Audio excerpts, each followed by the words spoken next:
When Kendrick Lamar released Mr. Morale and the Big Steppers in 2022, a lot of people, not everybody, but a lot of people were very upset with the lack of replay value. Now, we're not talking about your mainstream music review websites or your mainstream music reviewers on YouTube or even mainstream reactors. We're mainly talking about a casual music fan who wants to be able to ride around and listen to their music, say at a party or in the club or in the car. And this album provided little to no substance in terms of replay value for a fan who wants to, say, get turned or get lit. What this album did provide was a great concept that I broke down in our very first ever album breakdown of the series, which you should go check out right now if you haven't yet.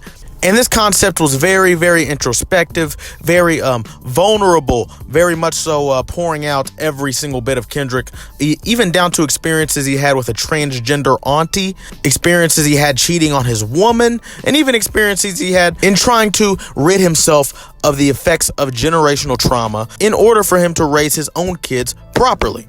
Now, all that good stuff might sound great to some of us big music heads and us fans of conceptual albums, but to people who may not be into conceptual or conscious or lyrical projects, this was not the speed and brought Kendrick down a notch in their eyes.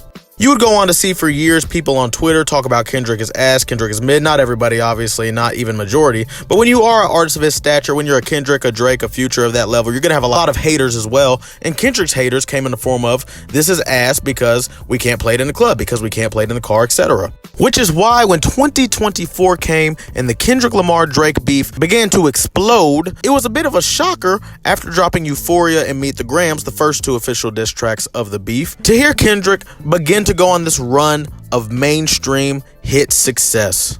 Now, this all started actually before the two main diss tracks that were released by Kendrick himself came out, with Like That, in which Kendrick obviously had Verse of the Year, in which he called out Drake and the rest of the industry somewhat, and said, fuck the big three, it's just Big Me. And that was a trap beat, that was a hit song, that was a hit record, the first number one of Kendrick's career in a long time, and so to see that record do what it did was no shocker, but that was because it was Future and Metro. When you got Future, Metro, and Kendrick, you got a hit. I mean, you don't really have to do much. And the song was incredible, don't get me wrong, but they didn't have to do much. I mean, you have Future, Kendrick, Metro. We haven't heard Kendrick in a long time. And again, we don't hear Kendrick on that kind of stuff often at all. So after that, like I said, Euphoria and Meet the Grams are released, and those are kind of more lyrical records. Euphoria kind of has a bit of a trap aesthetic in the beat, but in general is meant to be deciphered lyrically. And Kendrick would go on to release Not Like Us as the third official diss record from the beef. And Not Like Us, we all know it, smash, biggest song of the year, about Drake being a PDF file. It's about Drake being a PDF file. We gotta watch for that. I'm sorry, YouTube, we gotta watch for that. To have the number one song of the year about the biggest artist in the world being a PDF file is absolutely nuts and insane, as we all know. And I believe the shock factor kind of played into it going number one. However, it had a sound that was mainstream. And this all leads us to the release of Kendrick Lamar's sixth official studio album, GNX, which was surprise released a couple weeks back, and there's a lot to break down with this record. Let's get right into it, ladies and gentlemen. Now, before we do, make sure you subscribe below, make sure you follow us on all social media platforms, etc. Should be in the bio below. And we got a lot more content coming for y'all. We took about a year break, happens often, you know, it is what it is, but we're not going to take one this time. We're going to be here. I got a Chromacopia breakdown coming for you all as well, and many more videos coming, much more content coming for you all in the near future. So stay tuned for that. Let's get right into this album breakdown of Kendrick Lamar's GNX. To begin the album, Kendrick came out swinging. I tell you, he came out swinging. He came out swinging. Whacked Out Murals. Now, Whacked Out Murals, everybody wants to say morals. This comes off, that rolls off the tongue easier, I believe. But Whacked Out Murals. Now, notice in the word whacked here, you see that Kendrick replaces a K with a C. Now, that's to give respect to gang members in California. I believe if he would have kept the CK there, I believe maybe that would have meant Crip Killer. I don't know. I'm not very well versed in gangbang culture, but I do know that you see those C's replacing K's often in LA gang culture and in gang culture in general, which is directly affected by everything going on in LA. Obviously, that's the core root beginnings of the Crips and Bloods, which we now see everywhere throughout the United States in different forms. But So we automatically get the notion here that Kendrick is going to somewhat pay homage to the West Coast gangbang culture and kind of tip his hat to it with this album before we even click play. Now, when we do press play, we get an instant energy from Kendrick that is different than anything we've heard. It's different. I wouldn't say than anything we've heard. Maybe that euphoria energy, the energy he had for Drake during the diss battle. However, the way he's using this energy on this track is different than anywhere you've seen him. The way he is going in, he's addressing everything. He addresses Lil Wayne in this song. Lil Wayne was hurt that he did not get the Super Bowl nod over Kendrick, being that the Super Bowl is in New Orleans, which is Lil Wayne's hometown. He felt as if he should have gotten it. He didn't. He cried about it. Kendrick says, I guess my hard work let Lil Wayne down. A lot of people take that as a diss. I don't take it as a diss. I take it as a damn. I can't believe he's not rocking with me. However, when you fast forward a little bit in the song, he says old ass flows trying to convince me that you they favorite. I don't know who he's talking to, but I mean, one could imagine. Whacked Out Murals, he addresses the whole industry and immediately gets everybody to know it's fuck you. It's fuck you and your family and everybody involved. That's just what it is. He says it in front of God and everybody. And that's just what Kendrick wants to open this album with. And I believe open the entire, I mean, that's the energy of the album in general. It's just kind of, I'm that nigga. I had to remind you, I'm that nigga. And I can do the conceptual stuff, but I can also make sure you have fun. And you see this fun really begin in track 2, Squabble Up. Now, at the beginning of the Not Like Us music video, Not Like Us being, like I said earlier, the biggest hit record from the beef with Drake. At the beginning of the video, there's a snippet that went very viral. You would hear the snippet at the beginning of NBA on TNT commercials. You would hear this snippet all over TikTok, all over everybody's highlight reels, etc. And this snippet sounded, well, people called it broccoli because he says, woke up looking for the broccoli. He very much so uses a Kendrick voice inflection here, but you could tell instantly that this song is just for fun. It's for fun. It's for absolute fun. It's a big head nod to the West Coast. Kendrick released a music video to this one as well, directed by Thematic. Thematic, if you don't know who he is a very creative, I would say, filmmaker in California, a black filmmaker who does many music videos, also did White Men Can't Jump. I don't know if you guys saw that movie, in which many rappers were part of. Vince Staples played in it. Jack Harlow was one of the main actors in it, but movies like that. And to see Thematic get to direct this video in which you see West Coast gang bangers, you see all these West Coast figures in the back. And this is a big F you to everybody who, during the Not Like Us era, would say, hey, Kendrick is using all these guys for this big pop-out concert and for this big moment of his career, but will he ever put them on? Will he ever have them on a song? Yes, he will. And we'll get to that later in the video, but he also puts them in the video here, and he's showing their faces. He's really just putting a face to the West Coast right now. The West Coast had been missing a big face in terms of an identity. You know, Kendrick kind of went into his conscious stuff. Tyler, the Creator is Tyler, the Creator. He's never really going to fully embrace that West Coast hip-hop sound, at least not from anything that we could foresee. And so Kendrick really brought this West Coast sound back with Mustard, with Not Like Us. And Not Like Us was the beginning of what I believe to be the GNX era, in which he really goes all in with this West Coast sound. However, this album is very interesting in that he goes back and forth from West Coast to sort of introspective and or meaningful throughout. And not that West Coast music isn't meaningful or introspective, but come on. I mean, Squabble Up, Squabble Up, Squabble Up, that's a dance record. And while he does have many bars, Kendrick always is going to have bars on every record. It doesn't matter what it is. That song is meant for fun, and that's why it went number 1 following the week the album released. Squabble Up went number 1, being Kendrick's third number 1 record of the year, and that's absolutely insane. He is the MVP of the year after this album especially. But after Squabble Up, you get what I believe will go on to be the biggest record from the album over the long run, and that's Luther with SZA. Now, SZA is a global superstar. We all know she's amazing, TDE product, etc. But this song is stellar. It's stellar. You're going to hear it all over the radio. This is a song sort of about love and the same thing that records like Love from Damn were about, just love in general. And the hook says, if it was up to me, I wouldn't give these nobodies no sympathy. And it samples Luther Vandross. That's why the song's called Luther. It samples a classic. It's very, very, very can play at the cookout like.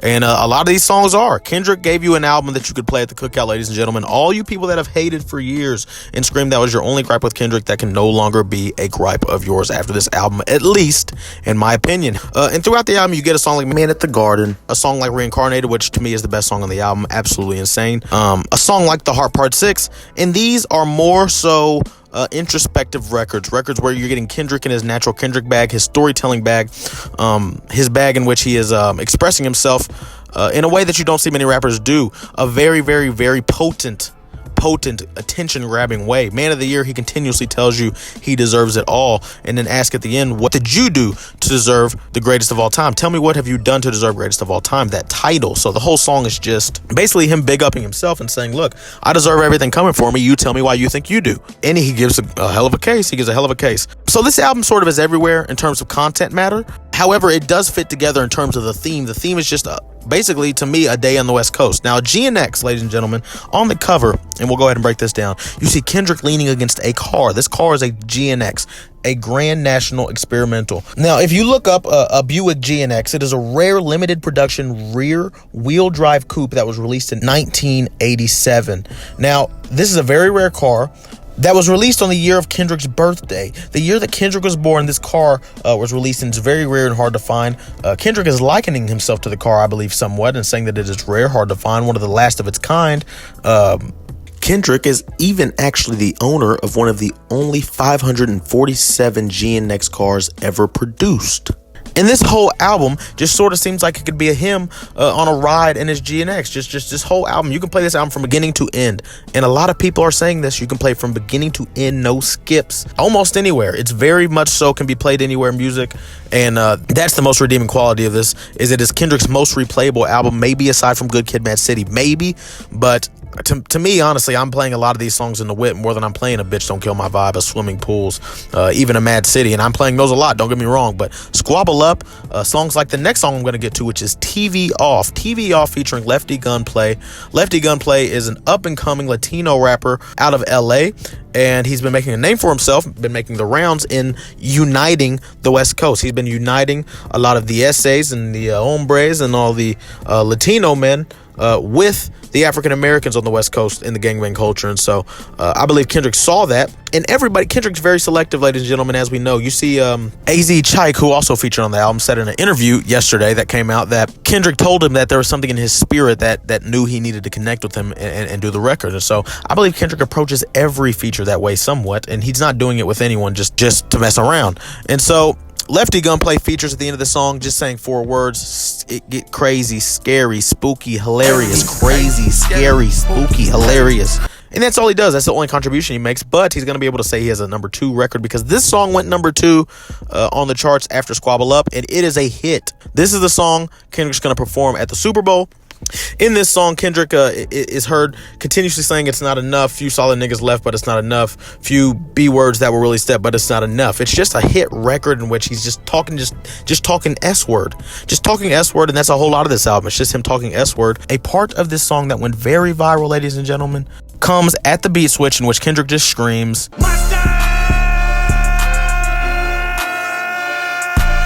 at the top of his lungs. And I believe that is an ode to the West Coast in a big way. That going viral in the way it did, the mustard being a whole part of this whole era for Kendrick, is just Kendrick saying, look, I'm bringing the West Coast with me, and you're going to see what it looks like. He would show further what it looks like, as I said, on a song Peekaboo later on the album with AZ Chike, and even on the title track GNX, in which he features Peso, Young Threat, and Hidda J3.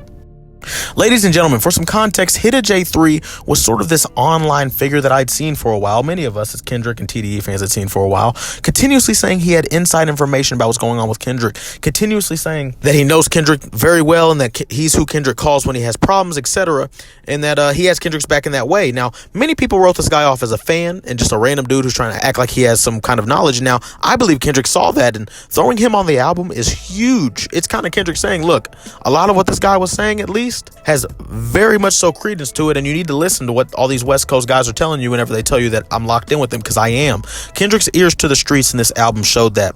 The greatest thing about this album, however, though, is that, like I said, the duality. Not only did it show his ears to the streets, it also showed his ear as to what fans will be most receptive to. You have the last song on this album, Gloria with SZA, another record with SZA. Now, Kendrick's SZA records are just out of here. They're just out of here. Luther, like I said, is going to be the biggest song on this album. And All the Stars, as we know, just went diamond recently, I believe. But however, Gloria is a song in which you hear Kendrick the whole time seemingly expressing his love for a woman, talking about wrapping his hands around her waist, talking about he met her when he jumped off the porch as a teenager, talking about bringing her with him to Africa in 2014 and her riding passenger, etc. However, at the end of the song, Kendrick reveals he is talking about his pen the whole time. Every line of this song, while it can be applied to a woman, can also be applied to his pen, his writing pen, the pen he uses to write his lyrics with. He said that you heal niggas and kill niggas. Talking about his pen heals some people, it kills some people, because that pen that we use as hip-hop artists can lead to death, can lead to many deaths as it contributes to violence, or it can heal souls. It can bring people closer to God, closer to their peaceful place, and closer to the present moment. And so every line throughout that song, it's a genius song. Every line throughout that song, you hear Kendrick do that. And that is not the only ode to hip hop that you see on. And I believe that is an ode to hip hop. If you don't think that is basically Kendrick basically giving you a love letter to rap, telling you rap is what that's his true love. And that's what this whole album is. I think it's a love letter to the West Coast for riding with him, for being with him, which is even shown by the belt Kendrick is wearing on the album cover, actually, which is just a whole bunch of West Coast logos and LA logos paying homage to his home city. And a love letter to hip-hop for being there with him. Getting the Super Bowl nod and being able to do some of what presumably are going to be some of these hip-hop records on that stage, it's going to be beautiful. He said whenever he was announced for the Super Bowl, something along the lines of, y'all got the right one to bring hip-hop back. And so he is the right one to bring hip-hop back. I believe he did it with this album, Reincarnated, the song that I said is the best. And this is what I'll end off on in terms of breaking down individual tracks. Reincarnated is one of the greatest songs I've ever heard in my life. Now, Reincarnated, you hear Kendrick assume the position of many different people throughout life. I believe people believe the first verse is John Lee Hooker. Throughout the Kendrick and Drake beef, Kendrick called himself the Boogeyman, and that is actually one of John Lee Hooker's famous nicknames. And in the second verse, we would see him assume the life of Billie Holiday, a legendary musician who struggled with drugs and such throughout her life, obviously, as Kendrick portrayed throughout the verse, and compares it to his own struggles as being an artist. Maybe not the same, but in the third verse is Kendrick himself. Now, Kendrick is basically saying that he was reincarnated as these artists throughout time or beings throughout time that went through similar experiences that he's experiencing as an artist right now. Maybe not in the same vein in terms of the object, like meaning not drugs, meaning not violence he's going through, but he is battling, and his battle is revealed in that third verse. In this third verse, it is one of Kendrick's best verses ever. It reminds me of the last verse of Mortal Man, which was the outro to Pimp a Butterfly, which is my favorite album of all time. In this third verse on Reincarnated, ladies and gentlemen, you hear Kendrick going back and forth with what presumably is his father. He says, "Father, I got urges, but I hold them down." You see in this verse Kendrick likening his father kicking him out when he was younger out of his home to God kicking the devil out of heaven. I mean, you see that this being he's talking to, which is presumably God, tells him, "You fell out of heaven because you was anxious." He's showing the parallels in his relationship with his own father to the devil's relationship with God, and in their attempt in trying to do right and be righteous, really their heart is hardened and they want war. They love war. While Kendrick continuously has painted himself as the figure that wants to push peace in the West and wants to be a safe haven for those who want peace and don't want violent hip hop in the streets.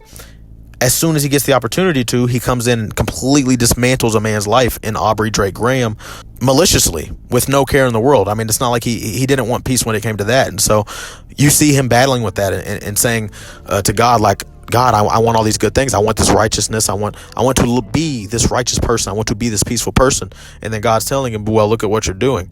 And you kind of hear him battling with that on 616 in LA, which was a diss record that was posted on his Instagram only during the whole beef process. It wasn't an official diss track, only released on his Instagram, I believe. But on that record, you hear him basically asking God for forgiveness for what he's about to do to Drake. I mean, he absolutely is not completely okay with what he's done here. And if you listen to Mr. Morale and him talking about how much he was in love with the present moment and how disidentified with his ego he was at that time, you would know that it's not easy for him to do what he's doing right now whatsoever. It can't be. There's no way it could be. And so to see Kendrick openly battling here and openly expressing the duality of the situation he's going through, in which he is absolutely going crazy on a man and getting all this praise in the world, but his spirit also is battling with the fact that he's going against everything he's pushed for his whole career, seemingly. It's very vulnerable, and it literally is what makes Kendrick Kendrick. It's what makes us love him. Him being honest and real. I mean, how many artists are you going to hear get on a song and basically tell you straight up that they are a hypocrite in the way that they seemingly push for peace, but the moment that the moment doesn't call for it, they don't want to push for it anymore. I mean, you don't get that vulnerability out of almost any other artist, and that humility, and that's what makes Kendrick Kendrick. In summary, all these songs are great to me, 12 out of 12, and I mean that genuinely. This is my album of the year. I'll go ahead and say that before my end of year list comes out, but GNX is absolutely incredible, ladies and gentlemen. It is Kendrick's third best album to me. It is an ode to the West Coast hip-hop scene, and also a record that he knows will make its waves nationally, globally, and on tour, in which he is going on tour with SZA, which obviously is going to sell out pretty quickly, a stadium tour at that. And so amazing record by Kendrick Lamar here. I suggest it for everybody, especially those who have been asking him not only to give us some replay value, but to put on the West, give us some West Coast artists. And that's what I'll end this off with in terms of a summary, is I think this album will lead to a lot more from the West in general. I don't think Kendrick's goal here is to just show you guys the AZ Chikes of the world, the Pesos of the world, and the Lefty Gunplays of the world, and then leave it there. I believe we will see these guys grow bigger names. I don't know which one of them will blow the most. I believe AZ Chike, being that he does have a great feature on Schoolboy Q's record earlier in the year, and then also has, to me, one of the best verses on this album. I believe AZ Chike has potential to be a star. He has the image, the voice, etc. But we'll see what comes of it. I believe Kendrick, though, is trying to bring the whole West Coast with him. I mean, why else put a guy like Lefty Gunplay at the end of TV off just for 4 lines that are all the same line being repeated, unless you genuinely just want to bring them with you and showing them at the biggest stage. And TV off, if it's not performed at the Super Bowl, I'd be massively surprised. That is a very presidential anthem, a very triumphant anthem that can be performed at big events like that, and can be performed with a big marching band even. The whole album, though, absolutely spectacular. My favorite records on here, I would say, are Squabble Up. This is in no order. I would say Squabble Up, Reincarnated, and Peekaboo. To me, a 9.5 out of 10 album. Very close to a 10. Very, very close to a 10. The only thing stopping it from being perfect, I would say, is just I'm not going to go back to a couple records as much as the other ones. They are amazing records. Even the last song, Gloria, for example, amazing. Literally 10 out of 10 records in terms of concept and quality. However, maybe 8 out of 10s in terms of replay value and songs that I would bump in the whip. So a 9.5 out of 10 on this record for me. A beautiful record, a great ode to the West Coast, and a great way to give an identity to the West Coast hip-hop sound that has been void of that identity for seemingly multiple decades now. Make sure you guys subscribe below. We got more album breakdowns coming for y'all. We got some more content coming for y'all. We got a podcast coming for y'all. Not a podcast, the podcast that's been going on for 2 years now. But make sure you guys subscribe below. We got so much more content coming. This is going to be the biggest and best source for hip-hop on the internet. I don't know how long it'll take, but it will be. I'm just letting you know that now. And so you can be early if you want to. Or just come back around later with when we drop whatever content you like. You know, we might drop a sexy red video you're into. Whatever. Anyway, subscribe below. Comment what you guys want to see next. And let me know what I didn't cover or any questions you have about the album. Let me know what I could have done better in covering the album. I know I wasn't very sequential in all the songs. I didn't go in complete order, but I never really do. I kind of go all around and just summarize. But amazing record by the greatest of all time, Kendrick Lamar Duckworth. Looking forward to see what he has coming next, and if there's a deluxe, if there is, we'll be covering that too. Instant Classic, we back. Let's have a great end of 2024, and let's have a greater beginning of 2025. Instant Classic family, we out. Deuces.